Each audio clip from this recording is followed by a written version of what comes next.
So today we're going to talk about being cloud native with React Native and using AWS Amplify to leverage serverless services with React Native to build faster. Before I jump in, a few words on myself. My name's Ben Ellerby. I'm the VP of Engineering for Theodo, which is a startup that helps other startups launch digital products and larger companies work at more of a startup speed. This is an example of a project I architected last year, rebuilding the Made.com website, mobile app in React Native, the website in React, and an interactive touchscreen experience. Just to give an idea of the sort of projects we do and the sort of technology we leverage. So before we jump into how we use AWS Amplify, a few words on serverless, which is a huge part of how Amplify can be powerful. Who here is familiar with the term serverless? Just raise your hand. Awesome. I'll go over it quite quickly. So to me, serverless is two things, well, a few more things than that, but it's the name of a framework, the serverless framework, which is quite confusing. And it's often confused with just being AWS Lambda or Azure Functions. But it's an architectural movement that allows developers to send application code that is run in isolated environments by the cloud provider with all the complexity of the server extracted away from the developer. It's also the use of third-party services. So being more cloud native, using Cognito for your authentication instead of rolling it for yourself, using different third-party services to really focus your development teams or your developers on writing the business logic that's key to your company. Why do people adopt a serverless approach? Well, it's cheaper. If you're only paying for the runtime that you use, it's a huge cost reduction. Obviously, it has to be used in the right way, and you have to configure things in the right way. There's less operations requirement. It's not no ops, but it's a big reduction in the amount of operations that's needed, which allows developers to be more autonomous. It allows developers to focus more on business value. Your developers are focusing on the actual business logic of your application or your company, not on configuration and server management. It's more scalable, so it's instantly scalable from day one. And finally, a point that resonates with me is it's greener. So as we are sharing resources in data centers more efficiently, so the cloud providers managing an efficient sharing of how code is run, we can make use of less servers. And at the moment, the internet has the same CO2 footprint as the aviation industry and is growing much faster. So making better use of the data centers we have will help us reduce the energy consumption across different applications. As I mentioned before, it's often confused with being AWS Lambda, which is just a way to run compute. But it's also things like S3 for storage, DynamoDB for databases, API Gateway acting as your API management layer, Cognito for user sign-up, password reset, multi-factor authentication, SQS for queuing, and EventBridge acting as a centralized event bus for your system. These examples are in AWS, but the same apply in GCP and Azure. So this gives us a lot of power and flexibility for building these serverless event-driven architectures. But we need some way of managing this. There's some sort of infrastructure as code. There's things like Terraform, CloudFormation, CDK, which is the newer thing from AWS. We can actually write TypeScript, so JavaScript, that can do a for loop to create servers or create Lambda functions. And there's AWS SAM, which is AWS's answer to the serverless framework and is rising in popularity. This talk, though, obviously, is about Amplify, which is AWS's way of sort of declaratively using AWS resources from a JavaScript and really from a front-end perspective. So as I mentioned, it's a declarative way of working. It's a declarative abstraction. This means that we say what we want to do rather than how we want to do it. With things like the serverless framework, you're specifying how Cognito groups are linking together, how SQS queues have visibility timeouts, and all of that complexity. But really, Amplify allows JavaScript and maybe more front-end web developers to have a declarative way to specify the infrastructure they want. A little bit like Firebase, but with more flexibility. It has a few different components. So Amplify has a CLI, which allows us to declaratively say what we want to add to our application. It has an SDK, which allows us to use AWS APIs easily from a JavaScript front end. It has cross-platform components. So these are UI components that work in Android, they work in iOS, and they work in React Native very easily. And it also manages hosting and deployment. That's more for React applications. And today I'm going to focus more on the React Native, so I'm not going to talk about that part.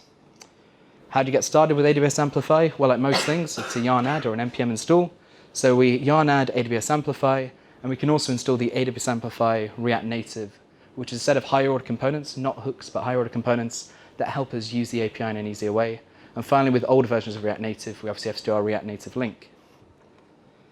Once we're set up with Amplify, we can run Amplify init from the CLI. And what this is going to do is allow us to specify some configuration.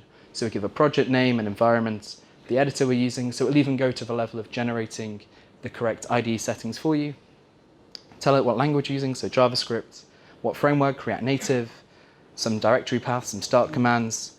It will also create an IAM policy, so in AWS, IAM is a way to sort of control permissions about what can be created and what can be accessed. We can choose an existing profile. I've used Amplify as a side project and also my job as a side project to create an application that helps you find coffee shops. So coffee comes up a few times because I've not cleaned up the screenshots, so forgive that. Then it initializes that project in the cloud and we're good to go. In the React Native application, in our app.js or app.tsx, we can import Amplify from AWS Amplify, and then we import lowercase Amplify from AWS exports. So AWS exports was automatically generated by the Amplify CLI. It includes all the configuration, the names of the IAM policies, the CloudFormation stack information that can be imported directly into the Amplify library to help us start moving quickly. And you notice we've not opened the AWS console. We don't have to think about that. All we've done is say, give me a new application. Let's think about the first thing we want to add to this application. So authentication is a pretty common thing we want to have in our applications. So it's as simple as using Cognito. So Cognito is simple and secure user sign up, sign in, and access control completely as a service. It's a completely serverless service. We're not provisioning anything. It's all pay-per-use. And it works really nicely in AWS to do things like multi-factor authentication, password reset, all the boring stuff I as a developer really don't want to build. So Amplify add auth and Amplify push. Amplify add auth changes that AWS exports file and generates all the CloudFormation changes needed. And then Amplify push pushes those changes and updates our stack. We can then import the with authenticator higher order components from AWS Amplify React Native. And if we don't have a particular UI, we just want to have a basic login screen, we can wrap our act directly. And that will result in a user sign up and a user sign in screen with email verification, phone verification, and any number of custom attributes you want to add to it. So you've added complete user sign up with probably more advanced authentication than you'd be able to do yourself in the space of about 3 minutes. Moving past that, we've got authentication. We obviously need authentication for something, in this case an API. With APIs in AWS, there's many options, but AppSync is a really cool approach where you can use GraphQL to aggregate data across a number of different services in a very declarative way. But we're going to go down the more traditional REST approach. So we're going to combine AWS Lambda, which is the function as a service from AWS, where you can write JavaScript, Python, or many other runtimes, and just write pure application code. And then API Gateway, which allows us to have that sort of front door to our AWS architecture. It allows us to route our HTTP requests or our WebSockets to trigger Lambdas or different AWS services. Much like authentication, we're going to use the Amplify CLI to do Amplify add API. And very simply, we choose REST between GraphQL and REST. We then have to specify some more configuration. So we need to give it a name, we need to give a path for the API route that we're creating, some more namings to our Lambda functions, that's the function as a service. We can use a template, so that's using the Serverless Express framework. Go through some more stuff about any other resources we want to create. We can edit that, which would be project index.js, we can move it around later. Do we want to restrict access to the API? So this is linking directly to authentication. We can just choose that anyone who is an authenticated user can access this, and anyone who's not does not have access. There's further specification we can go through, but right now we want to see what that looks like. So it's automatically generated a file for us using the AWS Serverless Express library. Express is a node library for doing very simple servers. Obviously it's serverless, so we don't really have a server, but it has a very sort of simple get and response API that we can use. So we've got app.get/items, and then we pass a simple function and send back the results. Here we're just encoding the event that came through. We then construct our server, which is just an express term, and we export a handler. The handler is a part of is the code that's run by the function as a service. So every time that API endpoint is triggered, API Gateway is going to call AWS Lambda. AWS Lambda will know that this handler function needs to be run, and it will run it. Then we run Amplify push, that pushes those changes to the cloud. It's automatically update our CloudFormation. CloudFormation will then make the changes to API Gateway, Lambda, CloudWatch, and all the different services to make that work for us. In our front end, we can then use API from AWS Amplify. We have our configure that we saw before, and we have a very ugly component here, not functional at all, not using hooks at all, with a simple state, getSample, which is an async function, which is doing an await on API.get. This is the name of the API. This is the path that we specified earlier. Notice we've not talked about JWTs, we've not talked about access tokens. That's done completely automatically. And then we can call setState. Then we can have a button with a simple, very ugly bind, which is linking to that function. And then when we click it, we're going to call our API completely authenticated with logging, rate limiting, and everything out of the box. Amplify Mock is a newer addition to the Amplify framework. So this came at reInvent, which is AWS's big conference. And this provides a local mock for our API calls completely automatically, as well as a local DynamoDB mock. DynamoDB is a non-relational database provided by AWS. And having that mock locally can speed up your CI or make it easier to develop, for instance, when you're traveling. I personally find that with serverless infrastructures, it's not actually that useful to mock. The resource is so cheap that you can just spin up a stack for your test environments, but some people find it quite useful to have the mocks, and it's extremely quick to get them set up. Moving past that, so we've got authentication, we've got an API. We're going to want to see how users use it. So Amplify Add Analytics and Amplify Push. This will make changes to several different services, but most notably Pinpoints, which is AWS's analytics service, which is really maturing and spreading to more regions currently. We can import analytics from AWS Amplify, and then let's say on component man of our home page, we can do analytics.record first event name. This is then going to give us full access to a console in AWS where we can see all the different sessions, the daily active users. We can filter by things like countries, regions, etc., and have that come completely out of the box with any configuration. Now note this is in a restricted number of regions. It's grown since reInvent 2019, so most of Europe and America has it now, but I don't think it's expanded yet to Asian AWS regions. The other cool analytics things you can do is Kinesis. So Kinesis is a stream management system by AWS, which can handle huge gigabytes of data in real time to trigger other services like Lambda or go directly into S3. We can import the AWS Kinesis provider from AWS Amplify. In our front end, just do an Amplify add pluggable, a new Kinesis provider.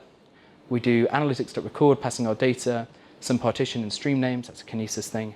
And then we can instantly just record a data event, which will go into Kinesis, and other teams in the organization could be consuming that stream without us managing or paying for provision servers to manage that streaming system. What else can it do? Well, we covered analytics. It can do GraphQL, which is, through AppSync, an extremely powerful way of having a massively extensible API. Storage, so if you use uploads to S3 and also local device storage, push notifications, chatbots, pub-sub, so pub-sub architectures, very lightweight internationalization. The translation support is a little bit lacking.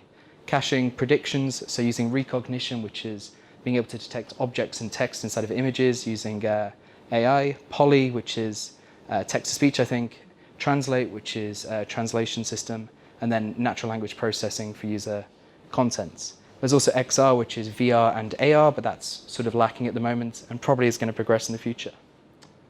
Why would you not just use a more traditional way to manage your cloud infrastructure, things like Terraform for serverless, things like the Serverless framework or SAM? Well, the common patterns for usage are built into the CLI. You're declaratively saying, I want an API. You're not thinking about how it's working, which you could argue is a bit of a not good thing, but at the same time, it's a massive amount of speed and a massive reduction in complexity. I'd say it's probably still more for MVPs. You want to get something out to the market quickly, or you have a side project, but it's maturing more and more as a tool chain. And as we're now able to import resources directly into CloudFormation after they're generated from Amplify, I can see there's a good way to sort of eject from the Amplify ecosystem if you need to. In conclusion, serverless, in my opinion, allows us to write more business value, allows us to value our customers more per line of code. Amplify provides a clear abstraction across many AWS services. There are more AWS services than I can remember, so understanding deeply all of them can be quite a challenge. And combined, you can build quite complex cloud-enabled applications in a few lines of code. It is very fast, and you can get stuff to market very quickly. It's probably a bit less flexible than things like the serverless framework, but as a way to start with serverless applications, it's definitely there. And for a way to build initial MVPs and test ideas, I don't think there's anything as good as it. A few more words about myself. So I work for Theodo. We're a software development company. We run the React Native meetup. So if anyone's keen to learn more about React Native, I imagine it's the right crowd. You're very welcome to join. I also do a couple of initiatives around serverless. So I run a serverless transformation blog on Medium. You're very welcome to check that out. I run a serverless newsletter with the latest articles for the past month. And it's not actually registering there, but I have a podcast on Spotify about serverless. As you can tell, I'm a bit crazy for serverless. And finally, I've got an open source project, Serverless DevTools, which allows you to have in-terminal feedback and visibility with targeted metrics in your terminal. So it looks quite cool, but it's actually quite useful. So you can see the different functions you have. You can see the invocations, the duration of those invocations, logging and more metrics. I'm looking for contributors if anyone wants to open a pull request. But if you want to check it out, it works completely with Amplify, completely with the serverless framework, and really with any AWS serverless service. I went through quite quickly there. If you want to subscribe to a newsletter, I think it's one of those. The other one is the podcast. Scan both of them if you want to, and feel free to follow me on Twitter. Any questions? First of all, thank you. That was an awesome introduction to Amplify. Something I've used before. This is sort of a bit more about, you did say Amplify is a thing, maybe still just for MVP, maybe not for production. But in terms of serverless, I'm kind of curious, there is still a lot of discussion anytime I talk about servers with people about whether you even want to use that for, say, a highly important API. So I'm just curious what your thoughts are in terms of things like warm-up and ensuring that that's really useful. Yeah, so the specific thing is about cold start times, right? So when somebody requests a serverless endpoint, there's a cold start time where the cloud provider is putting that code into a runnable container, linking up all the network address translation. That has a cost. This has got a lot better recently, so there's always been improvements to Lambda, which is AWS's function as a service. If you deploy small handler functions, you can really reduce that cold start time. But as of reInvent at the end of last year, they released provision concurrency, which is sort of the opposite to serverless. But you can basically ask the cloud provider to keep your Lambda functions warm. So for use cases where you have that huge user throughput and like a millisecond delay could be an issue, provision concurrency solves that problem. But to be honest, in the production serverless applications I run, I've found that the cold start problem generally isn't as big as a problem as I was worried about and other people have been worried about. Really, when you have a high number of users, those Lambda functions are quite warm. And if you get a couple of seconds of delay now and again, users are normally quite forgiving because it's not all the time, it's that odd user. And there's other issues in the network that can cause that sort of delay. But provision concurrency is the answer. It just costs money. How about scaling in terms of money? How not to go bust using it in production?